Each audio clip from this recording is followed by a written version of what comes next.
ঘরোয়া উপায়ে কিভাবে আপনার দাঁতের পাথর কিংবা হলুদ দাগ বা কালো দাগ কিভাবে দূর করবেন, আসুন জেনে নেই। প্রথমে কাপে 1 টেবিল চামচ বেকিং সোডার সঙ্গে হাফ চা চামচ লবণ মেশান। এবার গরম জলে টুথব্রাশ ভিজিয়ে বেকিং সোডা এবং লবণের মিশ্রণ দিয়ে 5 মিনিট ধরে দাঁত ব্রাশ করুন। তারপর কুলকুচি করুন। 2 নম্বর হিসেবে 1 কাপ হাইড্রোজেন পারঅক্সাইডের সঙ্গে হাফ কাপ হালকা গরম জল মেশান।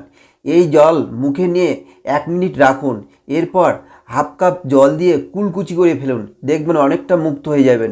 3 নম্বর ঘরোয়া পদ্ধতি হিসেবে আপনারা ডেন্টাল পিক দিয়েও দাঁতের হলুদ টার্টার ধীরে ধীরে ঘষে তুলুন। মাড়ির ক্ষতি এড়াতে ডেন্টাল পিক ব্যবহারের সময় সাবধানতা অবলম্বন করুন। এর জন্য ডেন্টাল পিক ব্যবহারের পরে স্কিনে দেওয়া mouth wash, antiseptic mouth wash দিয়ে অবশ্যই 5 মিনিট ধরে কুলিকুচি করুন। এতে মাড়ির ক্ষত নিরাময় হবে আর 20 মিনিটের মধ্যেই এই দাঁতের সমস্যা থেকে মুক্তি আপনার।